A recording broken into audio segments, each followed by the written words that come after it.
Welcome everyone to Locked In. This is Chance Rollins, joined by my co-host Logan Revel. Coach Locke couldn't make it today, but we will be going over the Capital One Orange Bowl where we see Georgia face off against Florida State. And this should be a very interesting game with over 40 players not playing for both teams combined. But more interesting, Florida State has around 20 starters not playing that actually did something this year meaningful for their team, while Georgia's are mainly backups that are transferring out. So it should be a really interesting game to see the young Bucks of Florida State and the future of Florida State take on the dominant Georgia Bulldogs that have been that way for the past 3 years. Um, Say the 60% projection that Georgia does win, and the spread is going up to 20 for Georgia to win. Say nobody thinks that Florida State even has a remote chance to win this game or even come close to winning this game with the third string quarterback in Brock Glenn having to make his second start all season against one of the best defenses in the nation. Revel, would you like to say anything about this before we get into the film? Absolutely. Uh, I think this will be a very interesting episode, even without Locke. Here you have one of the biggest FSU fans on the planet and a very massive Georgia fan with Chance. So we will have a interesting perspective because I think you're going to see some objective stuff that we're going to talk about, and then also you're going to hear and just feel some subjective opinions about these teams that we love so much. It was a very interesting matchup, and I feel like there was some definite planning behind this matchup by the committee's part to probably try and prove a point because they knew it would probably happen. We can get in that at some point while we talk about it all. But I would have loved to see this game full strength to full strength. I think it would have been very entertaining. Uh, Maybe tipping my hat a little bit. You know, there's a realistic side of me and then there's a hopeful side of me. We can get into both of those, but I am excited to talk about this. Anything FSU, I'm all a part of, and I know chances that way with Georgia. So this should be a very interesting episode. Yeah, sounds good with me. So first off, we're gonna look at the Georgia film. We're gonna go look at the film against Alabama, which is not some of their best film, but that's okay because we need to take the good with the bad. So we'll take our licks where we get them. The first play we'll have here is a nice little run by Kendall Milton here. If you want to go ahead and roll that, and you'll just see the first drive of the game. Georgia gets a touchdown here against Alabama, and the big key right here is your center right here on this double team climbing to the backer because this backer for Alabama takes the wrong step inside, which we talk about constantly when talking about defenses in college football. You take that one wrong step and it's over. Well, take one wrong step downfield and gives the center enough time to get off his double and climb up to you. And there's the hole. Nobody left except for green grass. So he has one man to beat.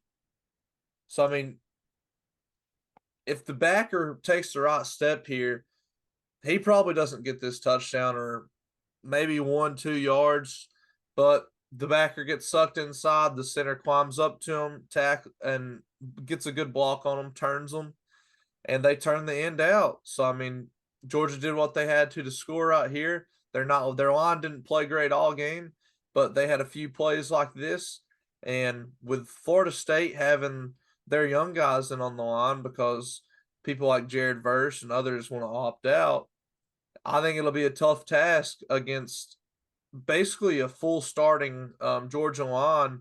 So we have one opt out on the offensive line. And with that being said, we've had 6 or 7 that rotate in and out all year just because of injuries and whatnot. So I think it'll be really hard for Florida State to stop any of the run game from Georgia. So this is another example. We talked about the wrong step, or just even just not quite reacting quick enough to when you see the hole open. But also, this is a risk that you run when you try and run a blitz or a run pressure. Their other inside backer, who really should be the guy taking on the block from the center when he climbs up, or at least there should be some separation with the right guard for Georgia. Instead, Alabama makes it really easy for Georgia to get hands on their backers because they walk the backer up coming in on a pressure. Guard has one step and boom, takes him. I mean, if you play linebacker, you do not want big guards on you. You want to be able to have a little bit of room to operate. You want to hope that your D line can occupy time and space so you have time to read the field. This linebacker just walked into a buzzsaw. I mean, he should be taking a lead block on, and instead he's getting just pushed out of the play immediately.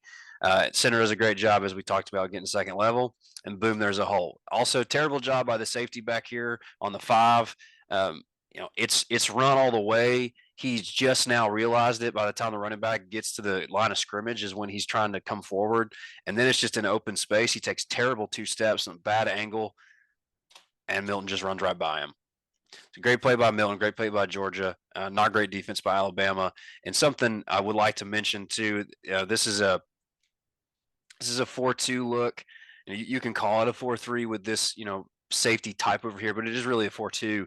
And Florida State runs a 4-2 predominantly. They'll swap up and do a couple different things, but we have 2 very good inside backers, Kalen DeLoach, number 4, and Tatum Bethune, number 15, and they are veteran guys. I want to say that both of them are seniors, but so Tatum Bethune is a redshirt senior, and Kalen DeLoach is also a redshirt senior. So that they're 5th-year guys, and they didn't have a lot of hype coming into this year, and I really think they are still underrated. Kalen DeLoach has been on some boards a little bit higher, and I'm glad to see him there. He has been a monster for us all year. If you watch the Clemson game, and the most recognizable play from that would be Cade Klubnik getting destroyed off the edge by a linebacker, and then a fumble that turned into a touchdown. That was Kalen DeLoach, and he made plays for us like that all year long. And I don't necessarily see them getting wrong too much. I don't see them getting up on the line the way we see this Bama backer do. So hopefully, you're not going to see such an easy look for the offensive line for Georgia to be able to get hands on Florida State's Florida State's linebackers. Cut that. Florida State's linebackers here, and it'll be interesting to see how the new guys on the defensive line match up against Georgia's O-line. We obviously have opt-out Jared Verse, which is a very big deal. He is good in run stop, and he's good at rushing the passer. He's just an all-around great player. There's a reason why he's a first-round pick, and I understand why he opted out. We also lose Fabian Lovett, who I believe is also a senior. He is opted out for the draft, and he is not an every-down defensive tackle. He's a big guy who eats space. He comes in on big downs. And the FSU fan base is kind of split on him, but a lot of times when I see him in the game, he does a good job of just causing havoc on the line. He doesn't necessarily make a ton of plays all the time, but he is effective. He will not be playing. But we do have Braden Fisk, which we'll see him later in the Florida State film. He is a game wrecker. From the interior defensive line, he is still a game wrecker. And we also have a newcomer, which is very interesting. We had a little bit of a controversial player. North Carolina had one with their receiver who got allowed to play on his waiver from the NCAA. He was allowed to play 4 weeks in to the season. Daryl Jackson Jr. is a similar case for FSU. He was a transfer from, I believe, Miami. He transferred back to FSU because of his grandmother being sick near Tallahassee. He was denied eligibility this year until the new year, which means the bowl game. I mean, it's kind of strange because it's not actually the new year yet. We're 1 or 2 days removed from that. But the way that the season is structured for the NCAA, he was allowed to participate in postseason play, just not regular season play. We have not seen him. Nobody really knows about him. I believe that preseason he was projected to be in at least the starting rotation for the defensive line, for interior defensive line. So he was going to be a key piece that didn't play this whole season for us. So it'll be interesting to see him. He gets thrown into the fire of it against a very good offensive line with Georgia, but he might be a factor in this game that we don't really quite know about right now. So what is that linebacker reading to take that inside step? Okay, yeah, I thought so. So you see Milton take that little jab step left, Hmm. and as soon as he does that, you get that linebacker taking that step inside. So that's all it took. It's just one jab step out of the backfield. That's what he's reading. He's reading through his guard into the running back, and you just see that jab step left, and he takes his step left, and then as soon as he steps right, it's too late. So the hole's already there, center's already climbed past. And it is common practice for technique teaching with linebackers that they match. I've seen plenty of times where you teach a linebacker to match the steps of the running back behind the line. So if he takes a step left, you take a step left. If he takes a counter step the other way, then you're going to follow it. And that's all right. In this scenario here, it gets him in trouble because he gets to be a step behind the running back. This is also just really good blocking. If the center doesn't get off his block on the nose as well, then this linebacker probably is able to make this play. They just do a really good job of double teaming the inside, and they get their blocks off. This play is also made by the fact that the other linebacker was just not able to help. He got taken out of the play, so that your backside scrape guy. He normally is not the one you want taking on that initial block. You want him coming in and making the play, and he was just unable to get there. That step did definitely have something to do with it, but it's a lot less egregious than we've seen a lot of people make. He's just mirroring the back, so he does a good job with that. And you see him; he tries to get over. It's just a little bit too late, and it's just a great block by Georgia. It's something you run the risk of when you run the 4-2, and you have your outside backer types a little bit further away from the box. A risky run without having that extra backer or having that safety up for run support. If you get hit like this, and you have an offensive line that blocks really really well, you're going to have a man down somewhere where you're going to get exposed, and that's exactly what happens here to Alabama.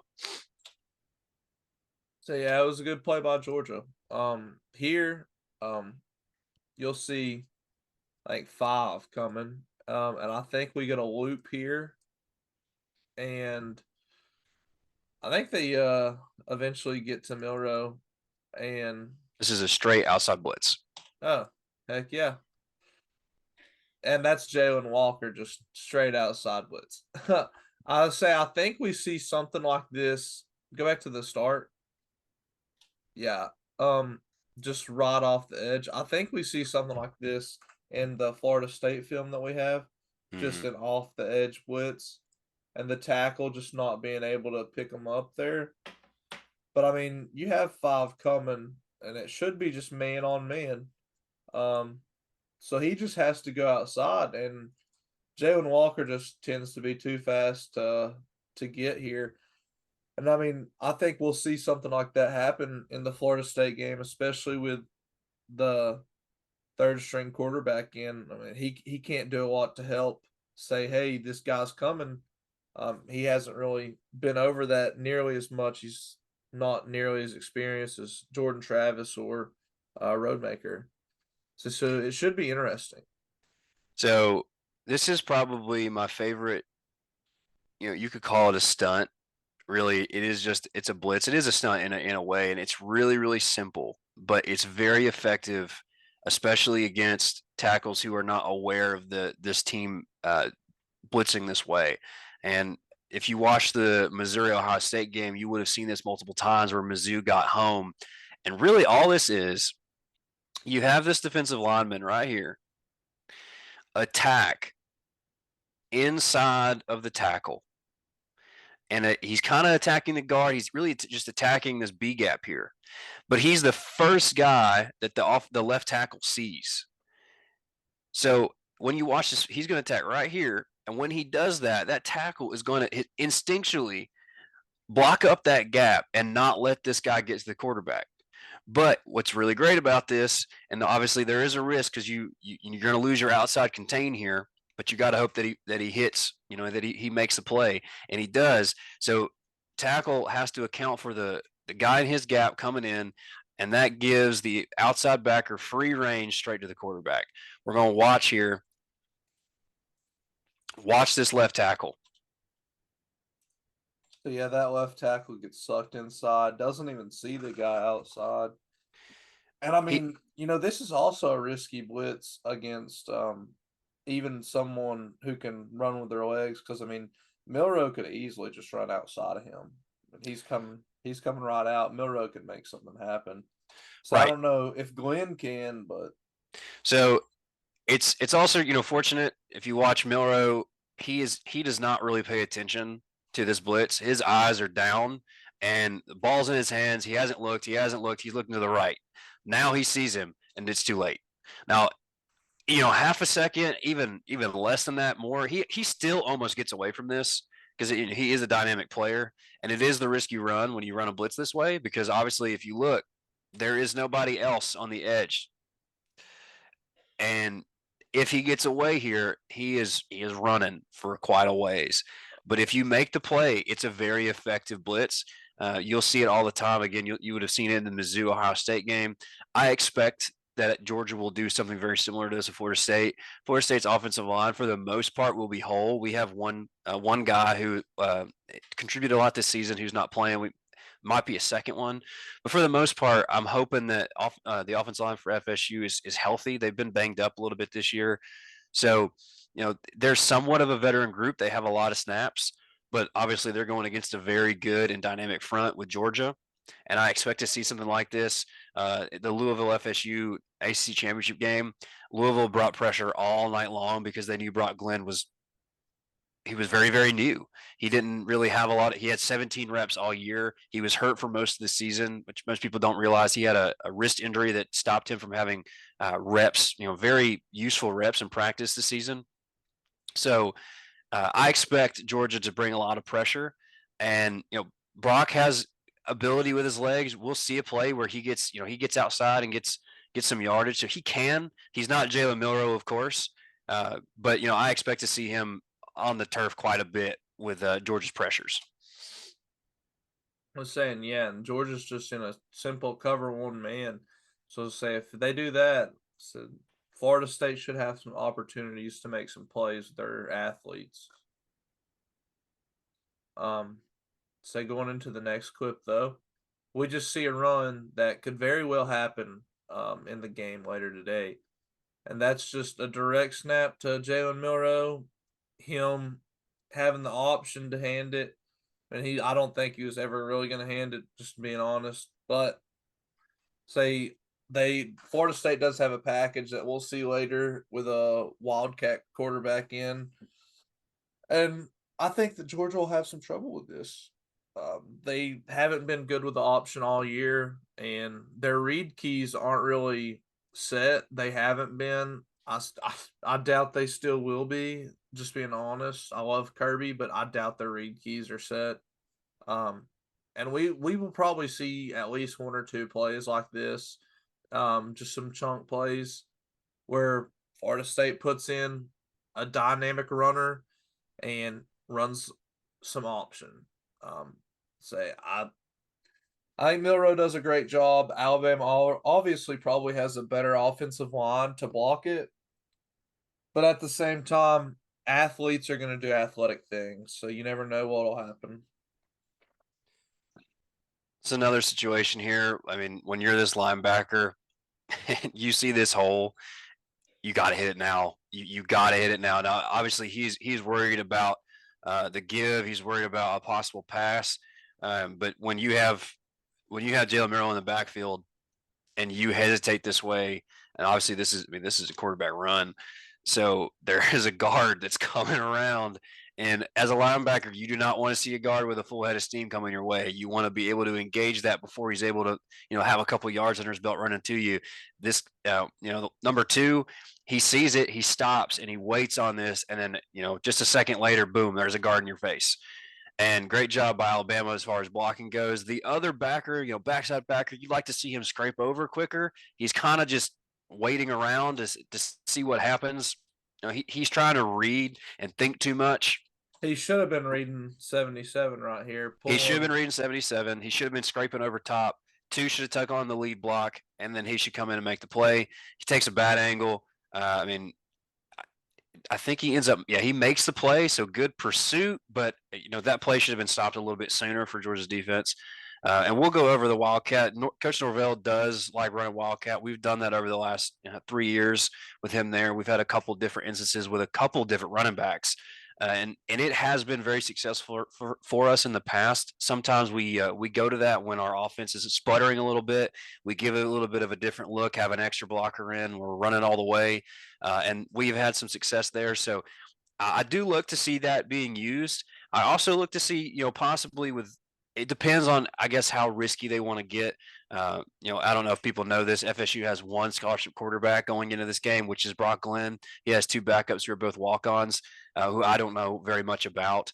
And so Brock Glenn can use his legs, and they could quarterback run very similar to the way that they use Milrow here in this play. But I don't know how Norvell wants to use him, considering if Brock goes down, and we're already in trouble. But you talk about not having a scholarship quarterback playing for you against Georgia, that'd be pretty tough. Especially in a bowl game where recruiting matters. Mm-hmm. Say Georgia and Florida State fight over recruits all the time. So you see even Seven, who kept contained on that last play, he transferred to Florida State, Marvin Jones Jr., after this year. So I mean, as much as this game doesn't matter, it does, I think, in my opinion. Say we're probably going to see some recruiting effects out of it, and especially with the playoff committee selection. So I think that also affects it, just how nobody has any stock into Florida State, which is why I think they're trying to get out of their conference. Yep. Later, after we watch the film, I definitely have some thoughts about all those things. I'm sure people, there's a lot of thoughts that go all over the place. Whether you hate Florida State, whether you love them, or whether you just don't care. There's obviously a lot of narratives around FSU as a whole, from the playoff committee, from the season, from players playing, players not playing, from this conference standpoint. So there's a whole lot to talk about with there. But let's we'll finish the film and we can get into all of that when we're done with it. Here's a pretty interesting play I think you wanted to take a look at from Georgia. Yeah, let's say we got a motion here. You'll see Alabama bump. So they're in man coverage. Alabama ran this after the first drive. They changed their whole defense, and it was honestly immaculate how they did it. Full support to them. But you can tell it's man not only because you have two corners turned inside leverage, and but you can see the motion and then the bump. So usually you'll see people follow across the field with motion. Alabama does it better than most. They just bump over and slide over. So you'll see a cover two man right here, and they'll just send the house. And I think they keep on Dejon right here. Yep. And it's really hard for anybody on Georgia's offense to get open. And that's the big thing to point out against this cover two man. And it makes Beck make a bad decision. Say the rush gets home because he's looking, nobody's open.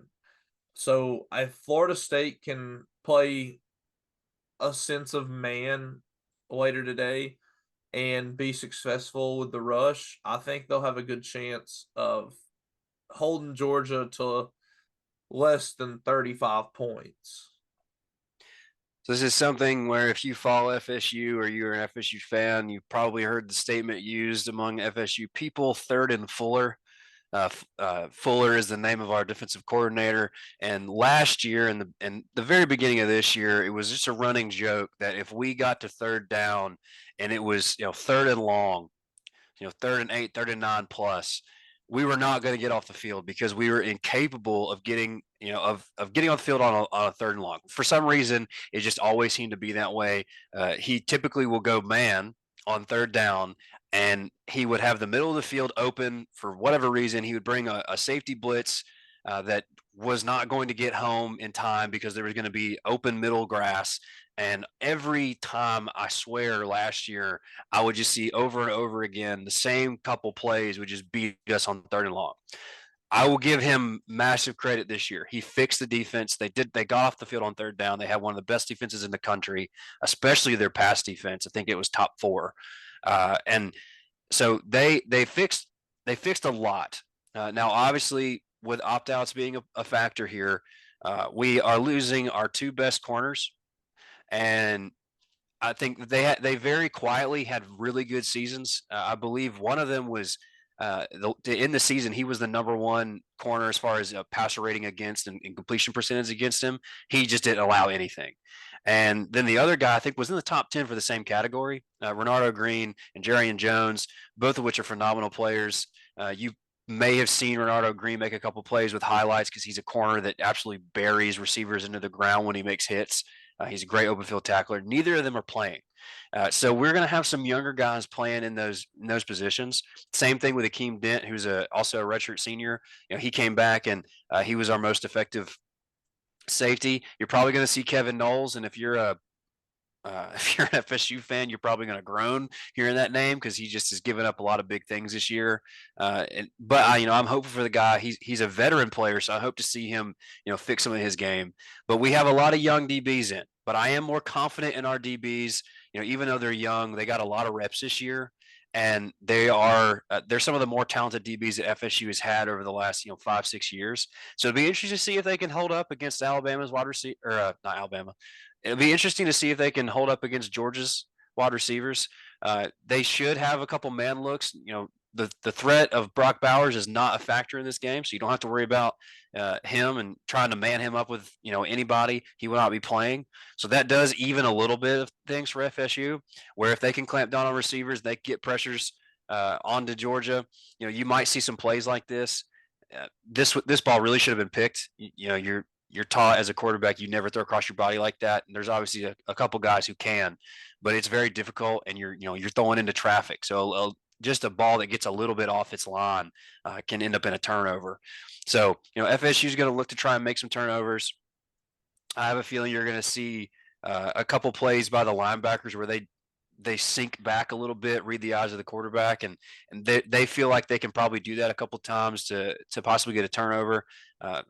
We did that against Louisville. Tatum Bethune had a couple really big plays, including an interception in the end zone where he just sunk back and snagged the ball out of the air. So we'll see how FSU's defense can fare against Georgia's pass offense.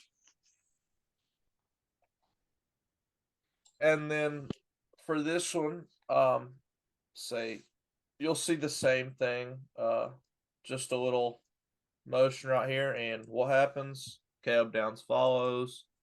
Obvious man indicator. Everybody's manned up.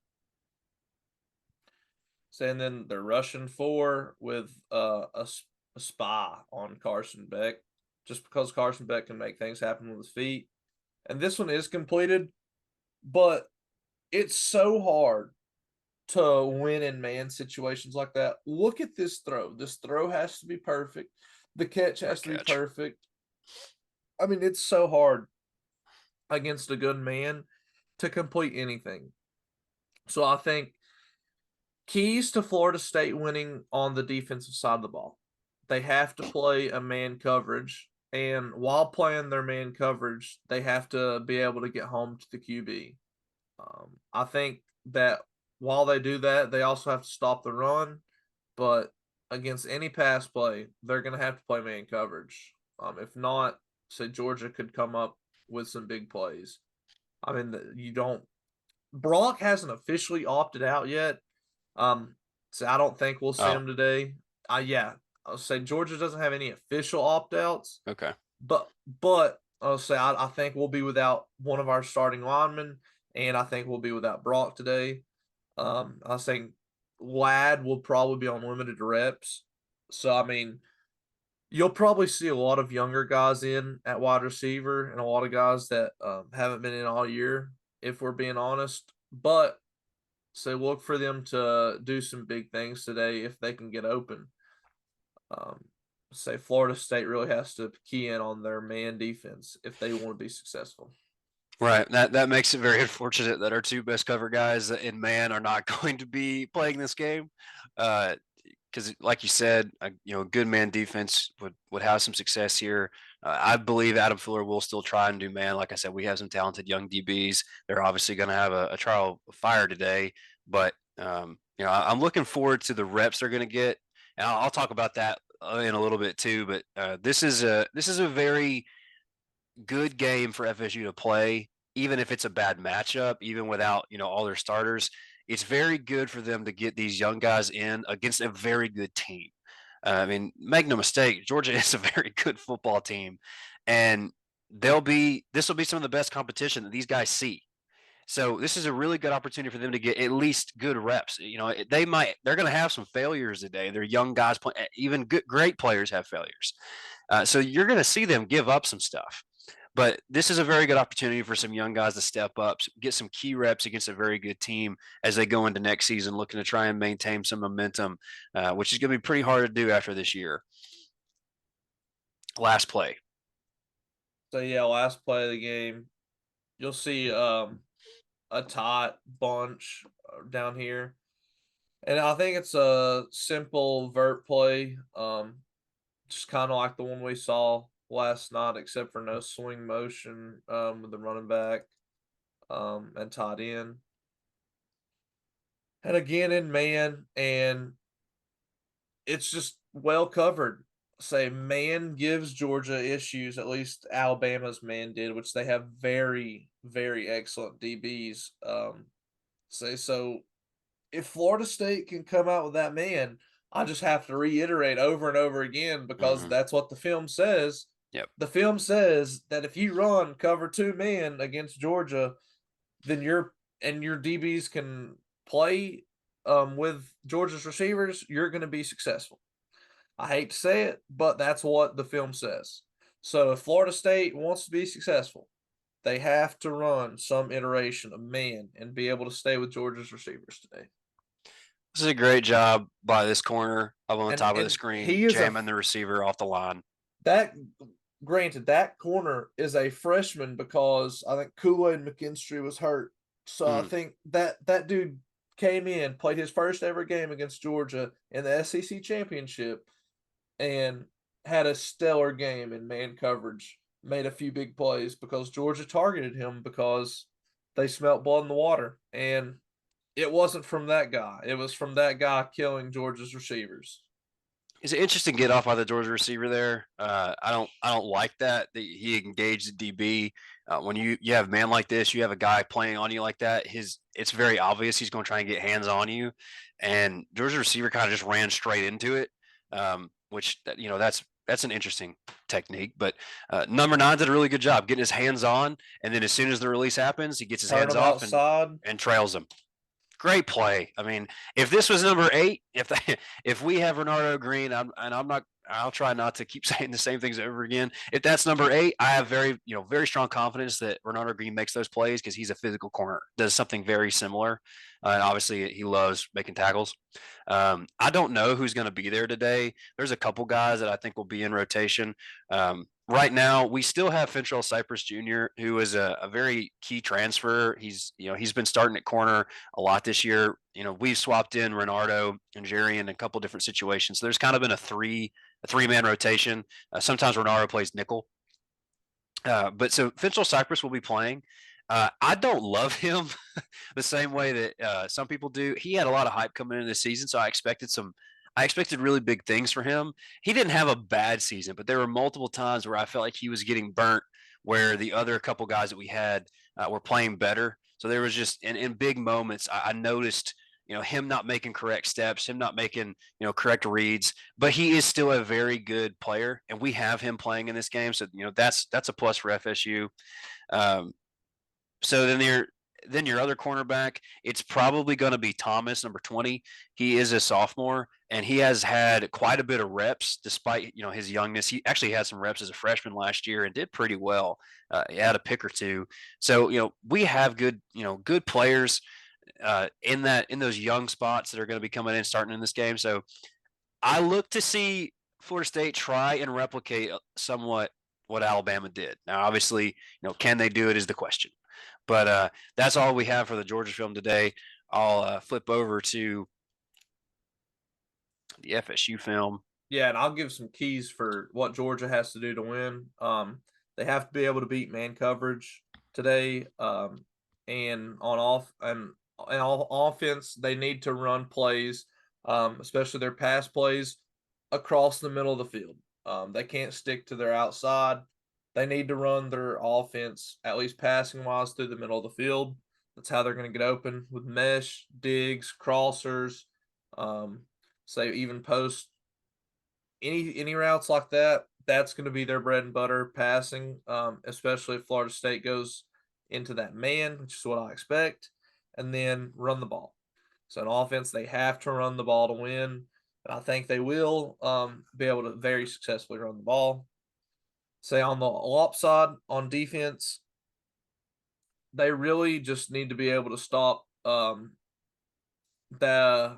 the scramble with the quarterback and any wildcat that goes into option. That's going to be the key takeaways there. I don't think they'll have much success passing the ball, but them big lumps of runs, that's what we need to be able to stop. And we'll get right into the Florida State film. So if you watch the ACC championship game and you don't like good defense, you were probably bored out of your mind. It was not a good looking offensive game for either team. This is a game that, FSU fans were, I think FSU fans expected to win. I think most everybody else expected us to get beat here. Louisville, when they are at full strength, is a good football team. Bowl game notwithstanding, there's a lot of opt outs we could go through about all that. But, Louisville had a good season this year. They had a good offense. I think coming into the ACC championship game, they were 12th overall in offense, and their defense was, in the top 15 as well. And, they clamped us down pretty well.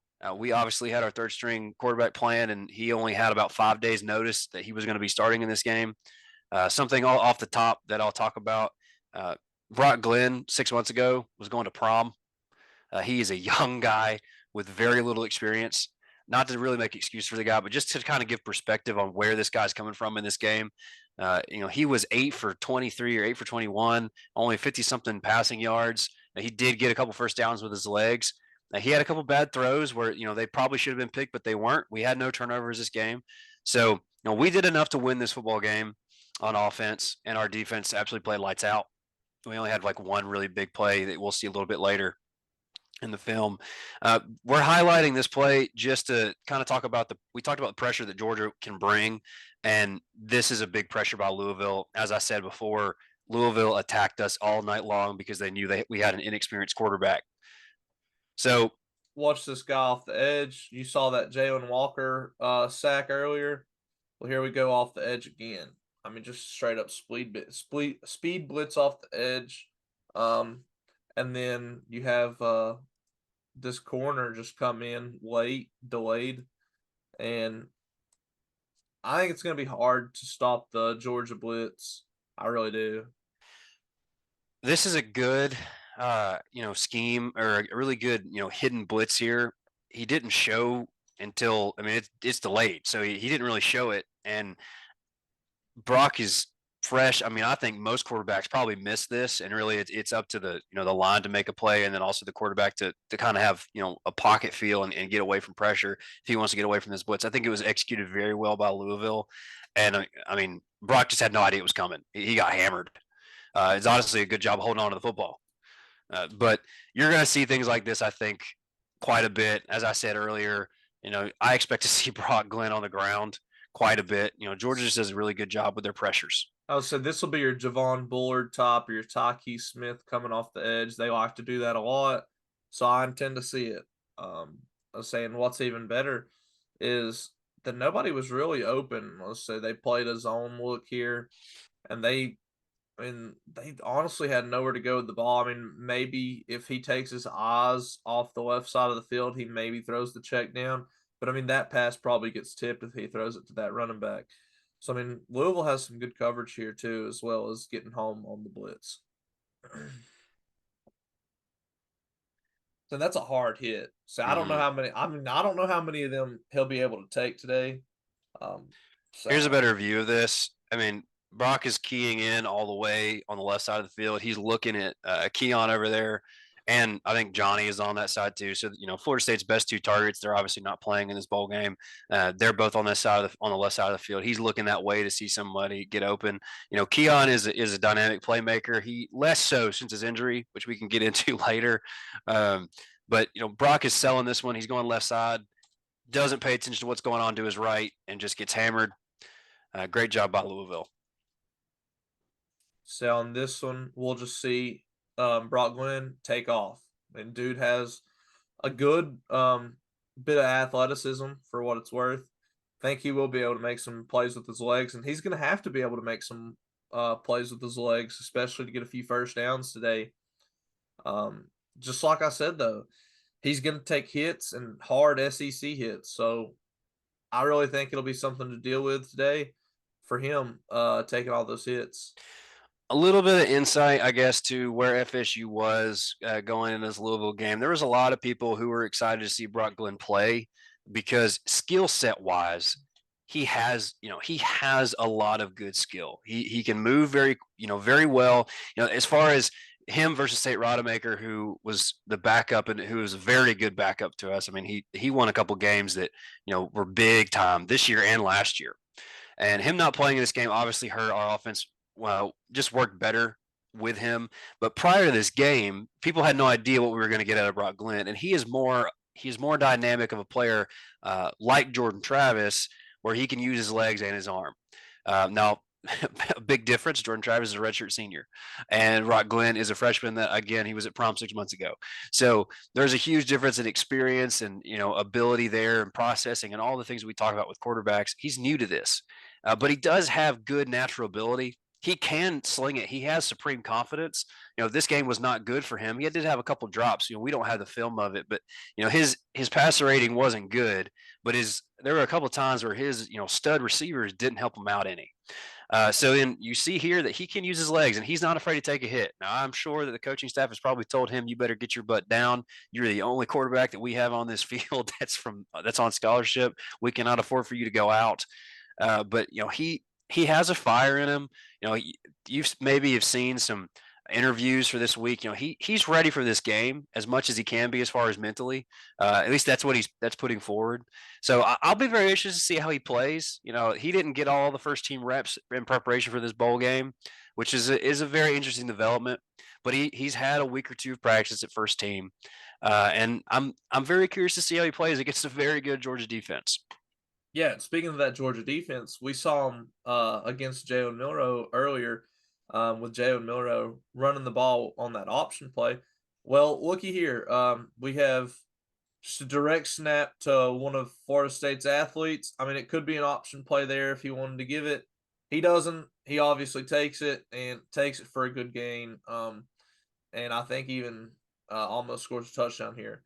So, I mean, I think Florida State can be successful doing this. They do not have that player. That player has opted out of the ball game, but they have athletes. They're a D1, and they're one of the best D1 college football teams in the nation. You cannot tell me they don't have an athlete on that field that can run the ball. So they should have many people. So I mean, just look for them to do something along the lines of some wildcat just to get some yards and run the ball because they could be successful with it. And Alabama proved that the option works against Georgia, along with many other teams this year. It works. So number 9, this is LT Lawrence Toafili. He's been with FSU for quite a while now. We love him. I believe it was in this game or even maybe before this game. He's been struggling with some injury this year. He has a second level of speed that we don't quite see. I mean, he's quick, but normally he will take this to the house. His opt out is due to injury, or so it's not really an opt out. It's an injured player. He had surgery on his foot, which was kind of quiet. Florida State didn't make any mention of it after this game, but as far as the inside information that I follow pretty closely, there was a possible chance that he did not get this surgery if we get into the playoff. That he would try and be available for the playoff as somebody who can help Trey Benson, which is our starting running back, who is opting out for the draft. As a supplemental back to Trey Benson, I think he was there was probably a plan, or it seemed like there was a plan for him to play into the playoffs if we made it. With us getting left out of the playoffs, he went ahead and said, okay, I need to get this surgery so I'm in full game shape when we start, off-season practice, because LT is going to be our probably number one back next year. We had a really good recruit in Cam Davis, who probably will get some touches as a true freshman because he's a beast. But I expect LT to be our number one running back next year, so he's getting healthy. So we don't have him, as Chance said, in this game. We actually are out our first, second, and third string running back, which is massive when you got a third string quarterback. So our number one back is going to be Keziah Holmes. He's a redshirt junior. He is a good back, and he's had a couple of touches this year, so I could easily see him in this role at Wildcat. Again, as I said before, Norvell does like the Wildcat. He goes to it a couple different times throughout his tenure at FSU.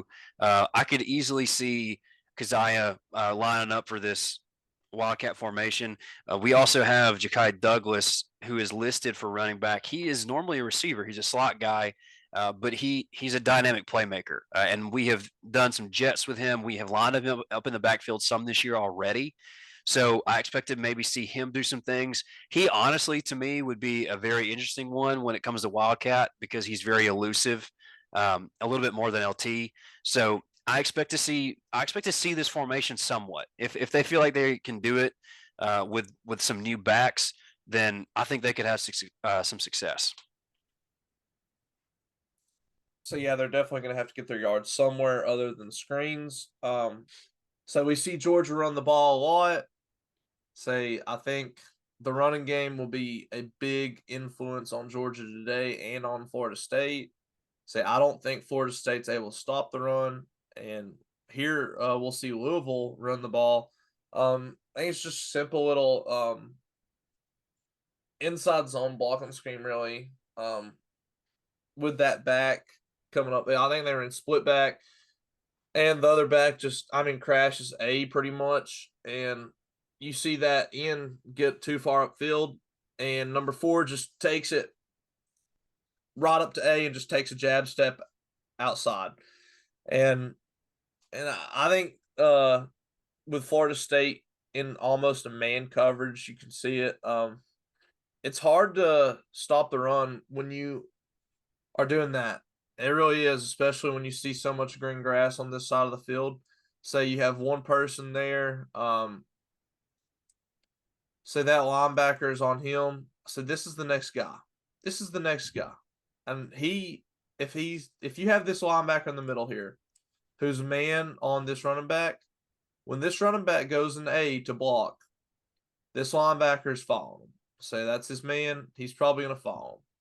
When he does that, he's wrong because you have this running back who's actually getting the ball and he's going to bounce outside while you have your end go upfield.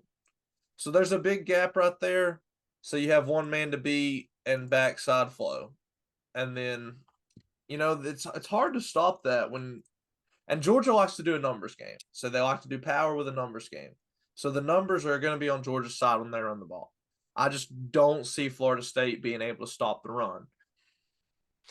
So I'll freeze frame this for a second, just to point out a couple things. If you're trying to put numbers or names to people who are not going to be playing, bottom of the screen here, number 8, that's Renardo Green, opt out.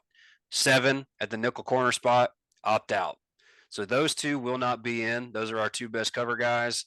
But Finchel Cypress at the top of the screen, that's the one I was talking about earlier. He will be playing. Shaheem Brown, number 38, playing safety here. He plays all over the field. He's a dynamic DB. He will be playing.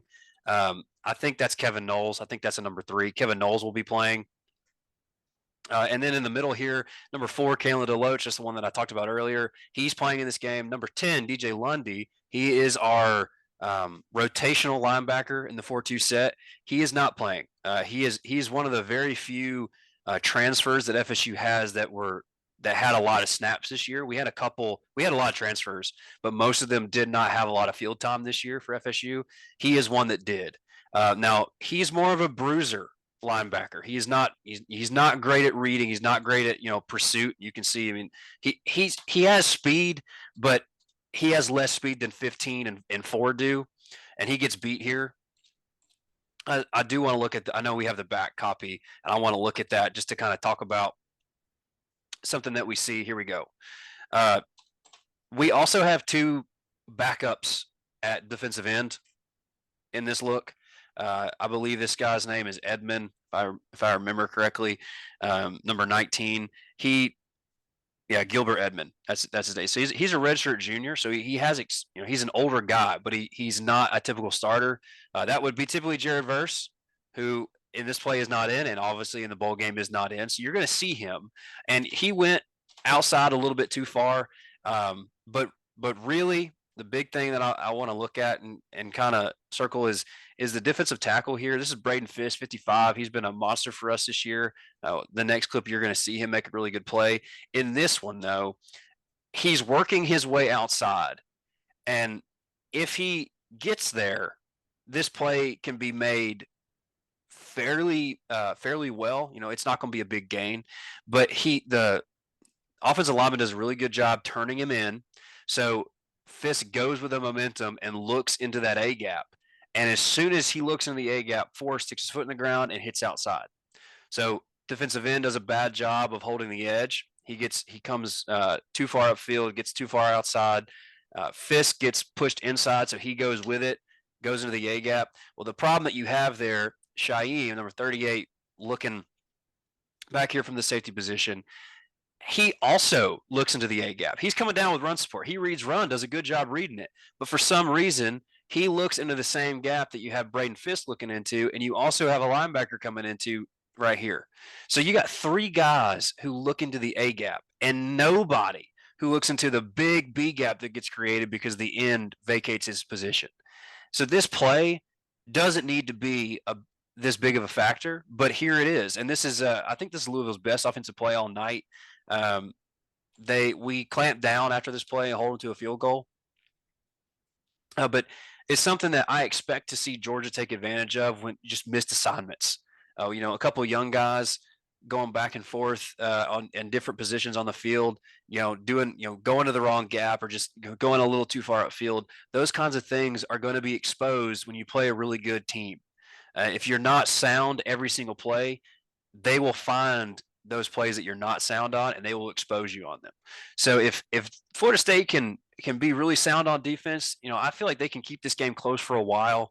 But I do think at some point you're going to start seeing cracks in a defense that doesn't have their major studs playing in this game. It'll be very interesting.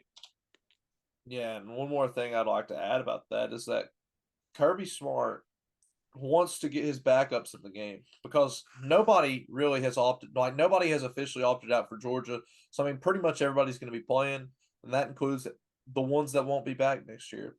So you'll see him let them get their reps in, but he wants them young guys to get reps in a meaningful game and a big time game against a big time team. So you'll probably see Kirby honestly run up the score and get his young guys in. And I mean, I hate to say it, and I hate that that's what it is for Florida State, but that's probably what Kirby's going to do if we're being honest. So I don't think it's just him being a bad guy or anything. I think it's just him being a good coach. So I chalk it up to that. Wants to get his guys some reps. I think this is the last play we'll go over though. So I don't remember what this one was. I think it's this is Braden Fisk being an animal. Okay. So number 55, transfer from I believe Western Michigan. He has been big for us all year. Took a little bit of time for him to get sack numbers, which he did in the back half of the season when it was required of him. But he has been just a monster all year for FSU. It was a great pickup. He is playing in this game, and I don't believe he has made his intentions known about the draft yet either. Here you just see a really good pressure. Jared Verse comes inside. Braden Fisk goes outside. We've seen this multiple times while we're breaking down film. It's just a great little stunt. Fisk does a really good job at getting outside and then just pursuit of the quarterback. He's relentless with it and finds him. And he had a great game this game. He did. Yeah, he had multiple sacks and tackles for losses. Yeah, Florida State, I think, finished this game with 7 sacks. Braden Fisk had 2.5. and multiple TFLs. He's a great defensive tackle. And I also, again, we do have Darrell Jackson Jr., who will be in, probably not for Fisk. He probably will be for Lovett, so he'll be in the other place. We have a couple other guys too. So I do hope to see some competitive play in the trenches. Georgia has a great offensive line, so they're going to get their wins. But I would like to see FSU's defensive line, step up big. I believe Patrick Payton, who is a stud young guy for FSU. I believe he will be playing defensive end. He's number 11. I think he should be in this game. So we still have talent on the D line. I expect to see them, have a couple plays where they do affect Georgia's quarterback, and they hopefully can affect the run game. Like you can see here, I mean, we have good talent. We just obviously have, we have some big studs who aren't playing in the game. But this play basically sealed. Yeah, it's 4th and 7. Big sack at the very end. We go and Louisville saw a 3 timeout, so we went down and we kicked a field goal to make it 16-6 to finish the game out. This was a defensive, a massive defensive game for FSU. They held a Louisville team that scored over 30 points a game to 6. Didn't allow them in the end zone. Large part of that was over 55 and number 5. So I hope to see our defense keep this game competitive, and I think that's kind of where I land on this. I guess we'll go into talking about a little bit with the game as we wrap up here. I'll try not to go too much on a monologue when it comes to FSU. I'm obviously very passionate about them, and there's a lot that I could say about this year and about what happened with Selection Sunday and the playoffs and all those things. I'm obviously an FSU fan, so I believe that we should have been in to the 4. And I think there's, Georgia and, Chance can probably do it too. I mean, we've talked before recording that, Georgia believes they should be in, FSU believes they should be in. Neither team is. And one big difference between Georgia and FSU, Georgia has a lot of young studs, a lot of guys who are going to be playing next year. So they're playing in this bowl game. Most of their starters are playing. And they do have a couple of older guys that might not be with them next year, but they also are playing in this game, and probably to prove a point. And I understand it from FSU's perspective, and I give a little bit of insight here. I've heard a lot of people talk about how the culture at FSU must be terrible because so many people have opted out. I don't believe that. I mean, obviously, I know that I'm biased because FSU is my team, but I follow them extremely closely. So I had an interesting conversation with somebody who said that FSU's players had no option coming into this year, that they had to come back, and that's just false.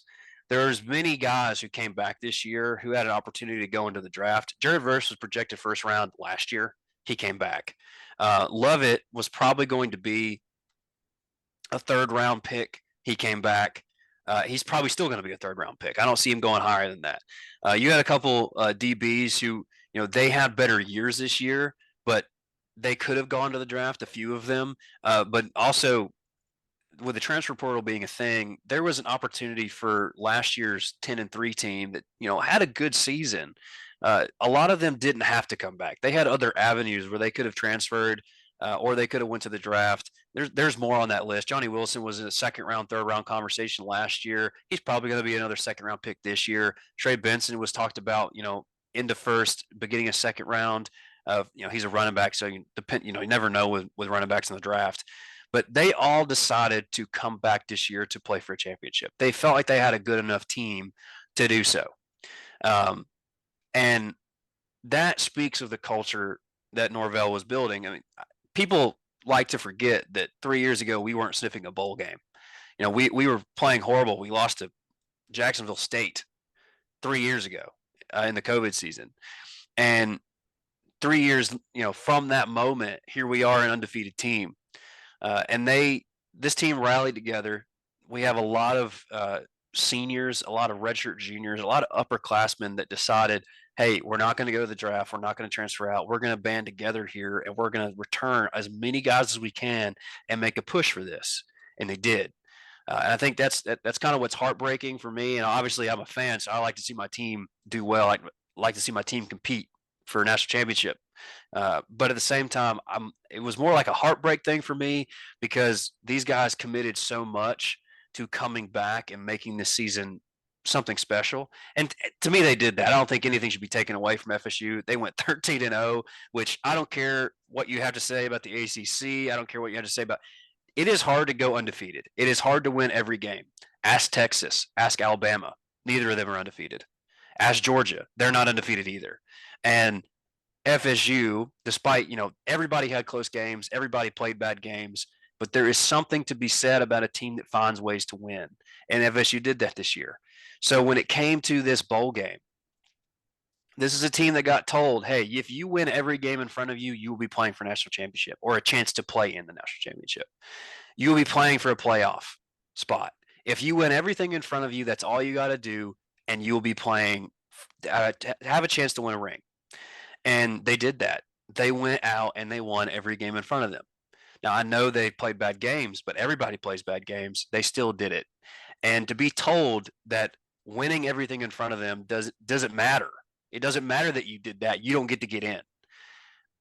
As a team that came back with intentions to win a national championship or to play for one and not having the opportunity to do so, it doesn't make sense for these guys to play in a bowl game that to them and the aspirations they had doesn't matter in the grand scheme of things. Now, as an FSU fan, you want to see them band together. You want to see them play this Orange Bowl and prove the committee wrong. But this is also a team that watched their leader, a guy who has battled, almost quitting football to being a Heisman contender in Jordan Travis. They watched their leader go on the field, probably be, maybe third round projected, who knows by the end of the season. He went down. He broke his leg. And now he is dropped off draft boards. He may not even get drafted. So they saw what can happen in an instant. When football is a dangerous game, and there's one play could change the course of your trajectory. And if you're playing for something, if you're playing for a chance to play for a title, then you forgo that idea of getting hurt because you want to play for the ring. You want to play for a championship. But when that is not in front of you anymore, it doesn't make sense from a business standpoint, from a life perspective, to play in this game. I mean, I don't like opt-outs of bowl games, but I understand why they exist, and I understand why the majority of FSU starters are not playing in this game. I get it, especially because they watched their leader go down, and he will probably not be drafted this year. So I just wanted to bring that up because I'm obviously very passionate about FSU. I don't think the culture is bad. I don't think that has anything to do with this. There's obviously disappointment from the coaching staff and disappointment from the fan base that we're not going to see these guys that we've seen really transform FSU back into a powerhouse of a team. Again, not long ago, we were very, very bad.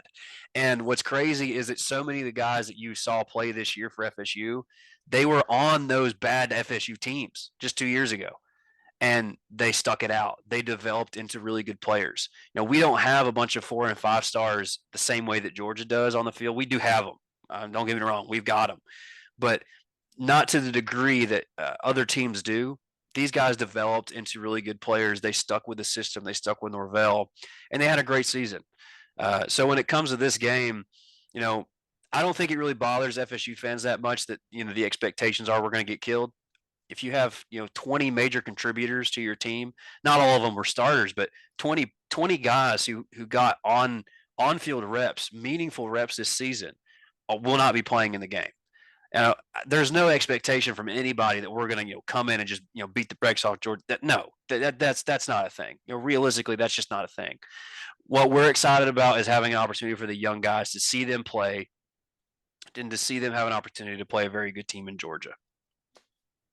So to recap, Georgia is trying to close off their season with a win to get the most winningest senior class in Georgia history to end that on a good note. That's why everybody's playing. So we'll see them today try to run the ball, try to run plays to beat man coverage that will probably be ran on them, and to stop some quarterback option or some wildcat option plays. It's what you'll see from them. On the other side, you'll see Florida State trying to run that man coverage while also getting to the quarterback and stopping the run. Just playing solid defense and gap sound defense. On the offensive side, you'll see them do at least try to run with the quarterback. You'll see them throw a lot of screens, and you'll probably see them jump in that wildcat and run some option a little bit. That's the keys to the game. I don't think that Florida State has that good of a chance, but if they can keep it close, it'll definitely be impressive. It's not their fault. 20 guys opted out, 20 contributors. With that being said, though, for the Capital One Orange Bowl preview, tune in 4 p.m. Eastern time on ESPN to watch the Georgia Bulldogs face off against Florida State Seminoles. With that being said, for me and Revel, this is locked in. Go Knowles.